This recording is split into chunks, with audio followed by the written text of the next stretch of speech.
this is Mr. Taker, Mr. T. Today we're going to go over the safety and operation of handheld electric power shears. There's different types of power shears, and how they're described is how they cut. So these two are uni shears. Uni shears have two blades, but they make one slice. Then we have slitting shears. Slitting shears have one blade, but they have two sides to it, so they actually cut a path. And last we have a nibbler. Nibblers have a punch and die, and they actually will punch out a half moon shape. So same thing like slitting shears, they actually cut out a path. So when you're using slitting shears or a nibbler, you have to pay attention on what side of the line you want to cut off or not, because it will make a difference because you'll lose material. The things they have in common is they all have a capacity. Each different piece has different capacity. They're usually stated on the tool or in the instructions. Most of our tools will cut up to 20 gauge mild steel.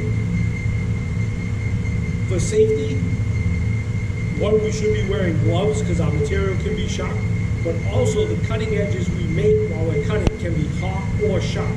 So we want to protect ourselves by wearing gloves. Like any other piece of power equipment or any equipment, you got to be wearing safety glasses also when we're doing it.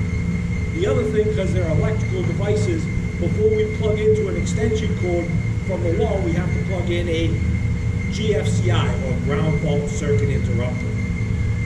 So, the demonstration.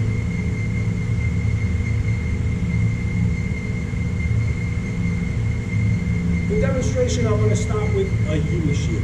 So again, a uni shear has two blades, it has a top and bottom blade, but it's like our aviation steps. Even though it has two blades, it makes one slice line. So basically, they're like power aviation steps.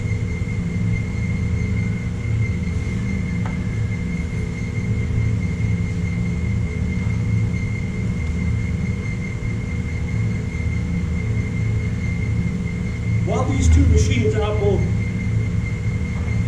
uni shears, the difference is how they turn on. This one here is a Milwaukee. It actually just has an on and off switch.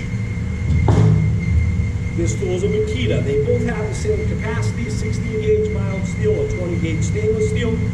Difference is this one has a paddle switch. So I can push and let go versus a regular on-off switch. This is actually a safety guard to protect your hand while you're cutting. So uni shears will cut straight lines, or they'll cut arcs or compound arcs. So we have our piece on the table, piece I'm cutting I want off the table, line up my blade where I want it to begin, pull the trigger,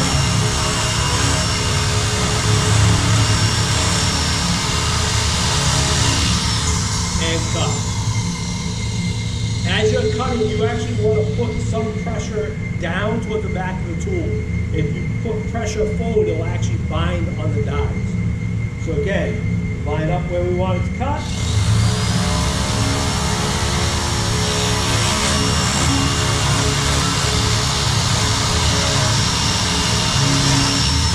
Slight pressure as I flip the tool, and the tool does the work.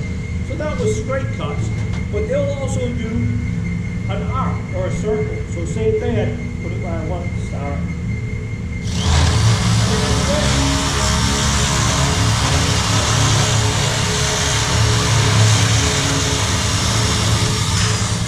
And I can make a curved cut. They'll also make something cut with a compound curve, which we'd have to use to do an offset to go in or out of a room or around a beam or something like that with our ductwork. Again, to the line.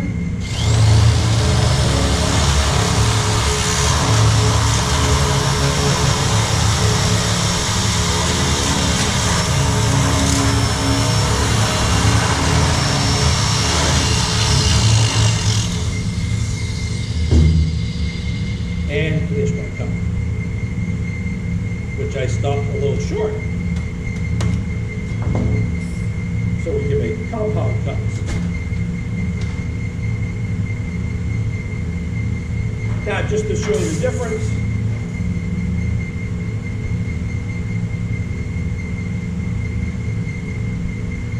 Same tool, same operation, only difference is it's just an on or off switch.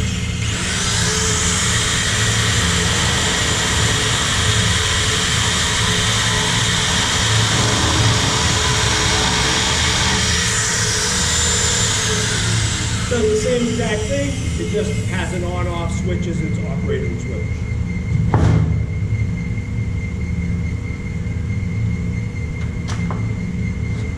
When we're cutting, if the blade is gapped correctly and we're putting the right pressure, there should be little to no burr on the other side. If you cut past the capacity of the tool or the tooling is getting worn, you'll end up with a raised edge and burr on the other side, and those can be extremely, extremely sharp. So those are uni shears. So these are slitting shears. The difference is the blade actually has two sides, so it's going to cut a path however wide that blade is. So the two blades that I have here are slightly different widths. So it really makes a difference what side of the line we want to cut. Uni shears can cut straight, they can cut arcs, they can cut complex arcs. Slitting shears only cut straight. Primarily in the field, we use these for round pipe. It would work our way right around the pipe in a straight line.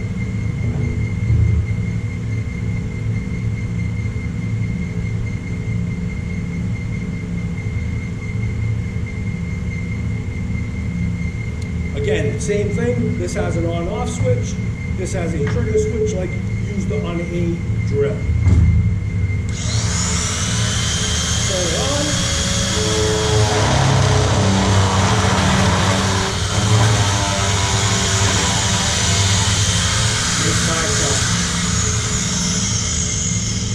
Now I kind of stopped it short to show you.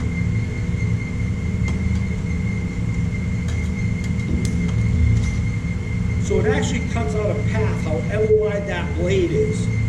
So that's why you have to account for what side of the line you'd want to cut, because you're going to lose that much material. So again, this slitting shear works the same exact way, just different trigger system.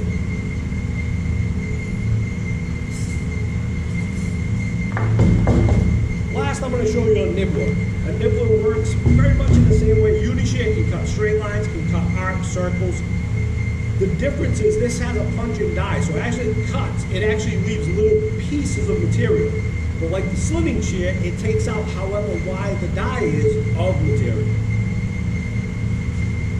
When we're operating this tool, you actually don't want to hold it straight up and down. You actually want to hold it at a slight angle in the direction that you're pushing. So if I was going right to left, I would have it in a slight angle that way. Okay?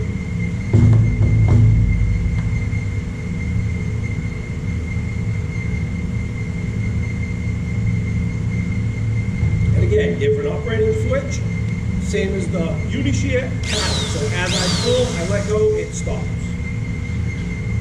So slight angle. Of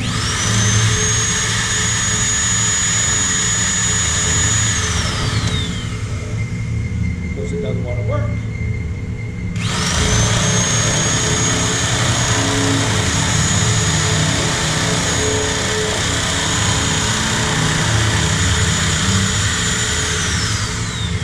So like the uni shear, it can cut straight or arcs.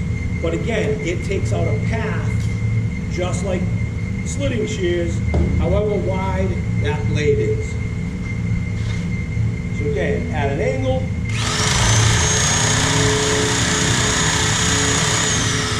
And I'm going to stop in the middle of the cut. So again, you can see it actually cuts out a slot.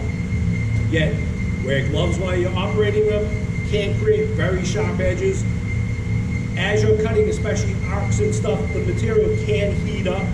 So that's why we wear gloves for safety, for the heat and the cutting that could happen to our hands and fingers. So, operation and safety of handheld electric power shears.